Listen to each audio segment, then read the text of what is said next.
مندروں سے لے کر ممکنہ طور پر ہمالیہ میں چھپے ہوئے خانقاہوں تک، ایشیا میں بہت سے پراسرار مقامات ہیں، لیکن ہم نے ان میں سے 8 سب سے زیادہ ناقابل یقین اور پراسرار مقامات کو چنا ہے۔ ہمیں کمنٹس باکس میں بتائیں کہ آپ کے خیال میں آنے والی ویڈیو میں سب سے زیادہ پراسرار اور زیادہ خصوصیت والی جگہ کون سی ہے۔ نالج نو کی ویڈیوز میں خوش آمدید۔ Number 8، Fengdu ghost city, China.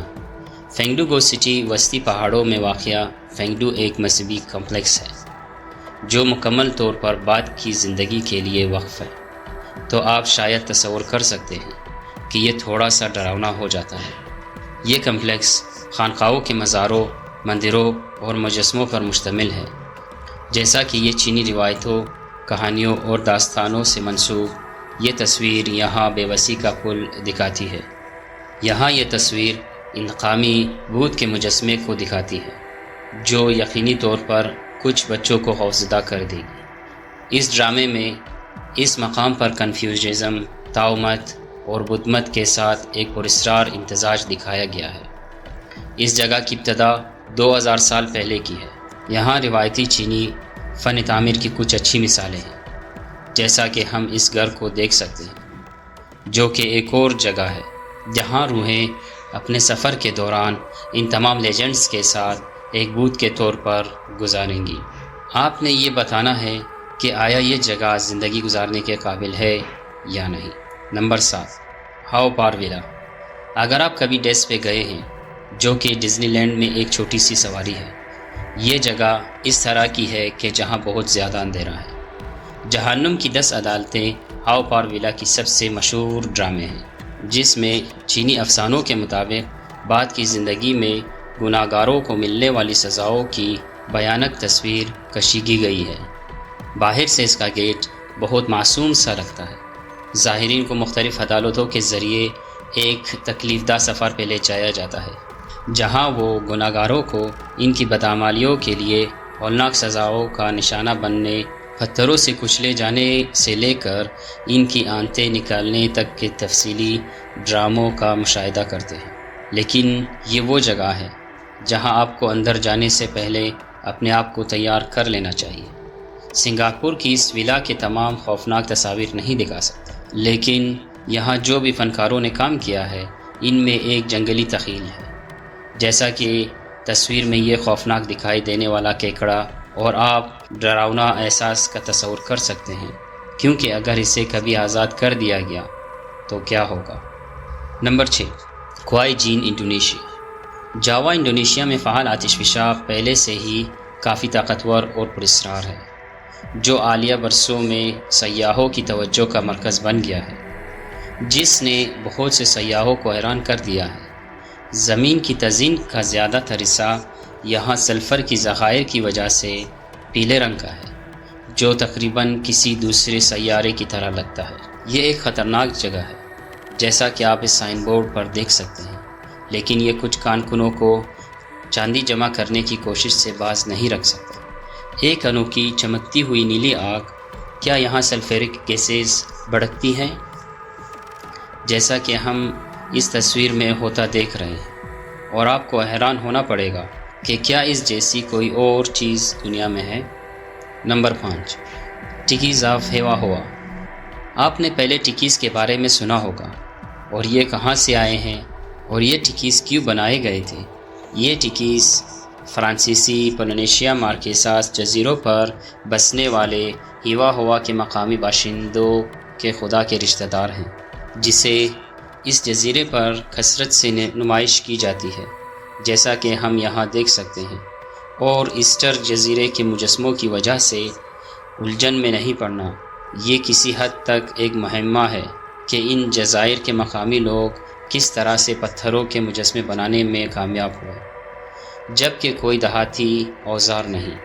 Blocks بھی کافی بڑے ہو سکتے ہیں، اور اس میں سے زیادہ تر کو اس وقت فرانسیسیوں نے جزیرے کی تلاش کے دستاویز میں درج کی، جب ان میں سے کچھ بلاکس 10 سے 12 فٹ تک اونچے تھے۔ اس جزیرے پر رہنے والے قدیم لوگوں کے بارے میں زیادہ تر معلومات اب بھی ایک مہمہ ہے۔ نمبر 4، رانی کیوا۔ ہندوستان میں واقع رانی کیوا کو 11ویں صدی کے بادشاہ کی یاد کے طور پر تعمیر کیا گیا۔ رانی کیوا کو سیڑھیوں کے 7 سطور میں تقسیم کیا گیا ہے، لیکن یہ خیال کیا جاتا ہے کہ یہ اصل میں 3 صدی قبل مسیح کے آس پاس پانی کے گڑھے کے طور پر کھودا گیا تھا۔ یہ حال ہی میں یونیسکو کے عالمی ثقافتی ورثے میں شامل کیا گیا ہے، جس میں 500 سے زیادہ پرنسپل مجسمے اور 1000 چھوٹے مجسمے ہیں جو مذہبی افسانوں اور سیکولر امیجری کی عکاسی کرتے ہیں۔ یہ ہندوستان کے قرون وسطی کے دور میں تعمیراتی صلاحیتوں کی عکاسی کرتا ہے۔ صدیوں تک گہرے کے نیچے رہنے کے بعد یہ یادگار 1980 میں دریافت ہوئی تھی اور 2014 میں اسے یونیسکو کے عالمی ثقافتی ورثے کے طور پر لکھا گیا تھا، جو اس کی غیر معمولی آفاقی قدر اور تحفظ کے لیے پہچانا جاتا ہے۔ آج رانی کیوا ہندوستان کے بھرپور ثقافتی ورثے اور اس کے قدیم تعمیر کرنے والوں کی ذہانت کے ثبوت کے طور پر کھڑی ہے۔ نمبر 3، واٹ فو کے کھنڈرات۔ واٹ فو کے کھنڈرات، جسے واٹ فو کے نام سے جانا جاتا ہے، جنوبی لاؤس میں واقع ایک قدیم ہندو مندر ہے جسے جنوب مشرقی ایشیا کی قدیم ترین عبادت گاہوں میں سے ایک سمجھا جاتا ہے، اور یہ سیاحوں کو حیران کر دیتا ہے۔ اس عمارت کو 1960 کی دہائی میں بمباری کا نشانہ بنایا گیا تھا، اور اس عمارت کی بہت کم باقیات اب بھی باقی ہیں۔ تاہم معجزانہ طور پر یہ مجسمہ اب بھی کافی اچھی حالت میں ہے۔ ایسا لگتا ہے کہ اس کی داہنی آنکھ غائب ہے اور مجسمے کی اکثریت ٹوٹی ہوئی ہے۔ خیال کیا جاتا ہے کہ یہ مجسمہ 1400 صدی کی دہائی میں بنایا گیا تھا، اور یہ چینی حملے کے ساتھ ساتھ فرانسیسی ہند چین حملے کے دوران بھی تھا۔ دایاں بازو تقریباً کٹ چکا تھا، لیکن جلد ہی اسے دوبارہ تعمیر کر دیا گیا، اور لگتا ہے کہ یہ بودھس تقریباً ناقابل تسخیر ہے۔ مقامی لوگوں کے پاس اسے مکمل طور پر بحال کرنے کے لیے پیسہ نہیں ہے، لیکن وہ لوگ سیاحوں کے احتیاط سے اس کا تحفظ کر رہے ہیں۔ نمبر 2، لانگ مین گروٹوز۔ لانگ مین گروٹوز شمالی مشرقی چین میں واقع لانگ مین گروٹو چینی بدھ مت کے فن پاروں کے شاندار کام ہیں، جن میں سے زیادہ تر چٹان کے اطراف میں تراشے گئے ہیں، اور یہ مجسمے بہت بڑے ہیں۔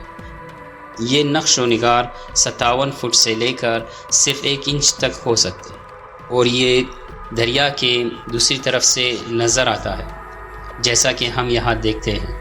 اگر آپ کچھ گروٹوز کے اندر جاتے ہیں، آپ کو ان گنت مختلف مجسمے نظر آئیں گے، جو کہ 478 عیسوی تک ہو سکتے ہیں۔ نیسکو نے کہا ہے کہ یہ جگہ انسانی فنکارانہ تخلیقی صلاحیتوں کا شاندار نمونہ ہے۔ اسے چین میں قدیم آرٹ کا سب سے بڑا مجموعہ سمجھا جاتا ہے، اور جو اب ہم دیکھ رہے ہیں وہ کئی 100 سال کی وقف محنت ہے۔ Number 1، Shwedagon pagoda, Myanmar. Shwedagon pagoda Myanmar کی سب سے مقدس مقام سمجھی جاتی ہے۔ اس بلند و بالا پگوڈا میں انمول آثار موجود ہیں۔ در حقیقت 6 سے 10ویں صدی عیسوی کے درمیان اسے تعمیر کیا گیا تھا۔ کچھ لوگ دعویٰ کرتے ہیں کہ یہ اس سے بھی پرانا ہے، اور یقین کریں کہ اس کی تعمیر 600 قبل مسیح میں شروع ہوئی تھی۔ اسے کئی زلزلوں اور طوفانوں نے نقصان پہنچایا، لیکن پگوڈا گولڈن پینٹ میں ڈھکی ہوئی 3500 فٹ کی بلندی تک پہنچنے میں کامیاب ہو گیا۔ ایسا لگتا ہے جیسے یہ کسی قسم کی افسانوی جگہ ہے۔ تاریخی مقامات کو عام طور پر مقامی لوگ اور سیاح مختلف وجوہات کی بنا پر دیکھتے ہیں، تاہم یہاں کی سب سے پراسرار چیز ایک گھنٹی تھی جو کبھی یہاں استعمال ہوتی تھی۔ اس کا وزن بظاہر 300 ٹن تھا اور خالص چاندی، سونے اور تانبے کا بنا ہوا تھا۔ اس کا کیا ہوا، یہ ایک مہمہ ہے۔